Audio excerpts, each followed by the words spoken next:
Yo, check it out, my people. For real. If you know me, I always got something to say. I've been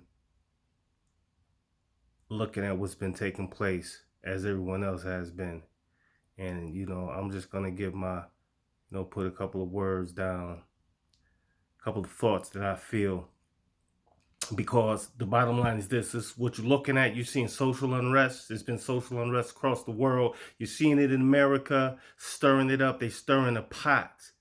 All right. They're trying to bring it to a point to where martial law is the name of the game every day, tightening it up, taking away our liberties and our freedoms, so-called freedoms.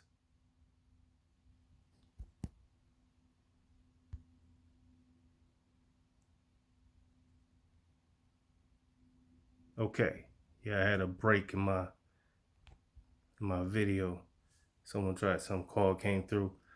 But this is what you're seeing right now. A lot of times, basically you got to realize this is a whole stage. We've seen a lot of staged events. Things are being staged. I mean, people talking about this disease going around, this virus. This is a staged event. Check out event 201 with Bill and Melinda Gates Foundation and John Hopkins University and other big industries. They're talking about a pandemic in November 2019.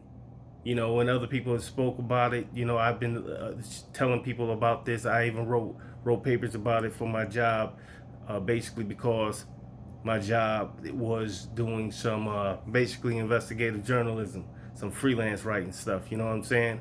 But this is real, ladies and gentlemen, and don't be acting like you're going to be a bystander in it, because it affects all of us. And primarily, what you're going to be looking at is them using a lot of tactics to cause disruption between the average man and woman, by continuously keeping that boot on our throats, like they have been for hundreds of years. And as you see, just like Colin Kaepernick when he took the knee, now you see what white supremacy truly is trying to be when you see what they did to our brother in broad daylight, kneeling on his neck, taking his life.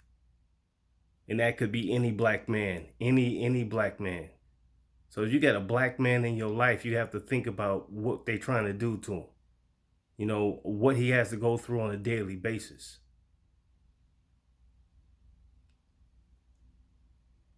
We're dying at greater numbers with this COVID. We're getting murdered still, chased down like wild animals, shot broad daylight, recorded like it's some some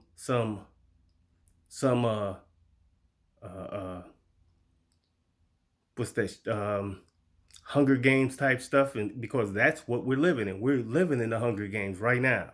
It's real. I've been telling people about it. People just blow things off and act as if everything's gonna be all right, Humphrey Dory. I mean, we've been going through this for centuries right here, and ain't nobody stop it. There's nobody stop their normal day to say, hey, let's deal with this black problem. It's real. But when the situation with this epidemic happens, they found trillions of dollars to throw to people to keep them in their homes, right? But nothing was important enough for people to stop and say, you know what, let's set up something. Maybe not pull trillions of dollars out of the freaking budget, all right, to give to black people, but let's set up a program where systematically and incrementally they'll receive their just due and reparations. But when it comes down to, not only when Rumsfeld was in front of the freaking Senate talking about, he was in front of the Senate, I believe, talking about how they lost $2.3 trillion and their budget is only $300 billion. How in the hell you did that? And then where's that money that you stole from the tax people? But again, you can lose 2.3 trillion and then black people can be suffering in America, getting choked out by the cops, and nobody care. And nobody bring nothing. Trying to get away from that light. Yeah, nobody brings. It doesn't matter. You know, just beat a nigga. It doesn't matter. He's black. Nobody gonna do nothing about that. You know, just wake up, go run your little business, make your little money, go home, make sure your people are okay, but don't pay attention to what's going on with your with the other brothers and sisters that may not be as fortunate as you. Act like you can't even be mentally involved in the same affairs that affect black people because you're doing okay.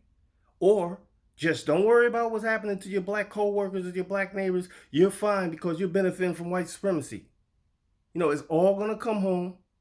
It's all gonna be resting on your porches one day. You're all gonna have to look at it in the mirror and say, yo, what did I do? How did we get here? Maybe if I would have did things differently. What have you? But it's mad real. This is it's no game. People want to sit up and act like it's gonna be, you know, Fruit Loops and football tomorrow. You know, that's all. That's it. It's real. You know, big up to the young people out here. You know, pissed off, want to go and you know, uprise a bit.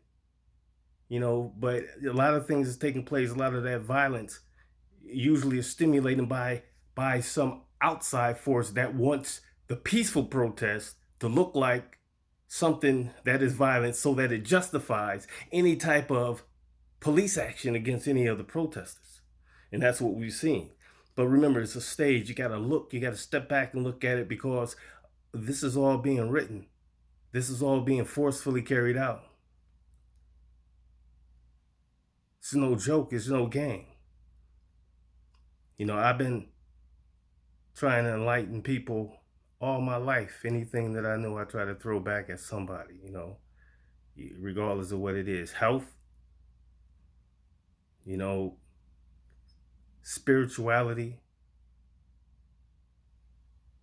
politics, knowledge of self, your black self, you know,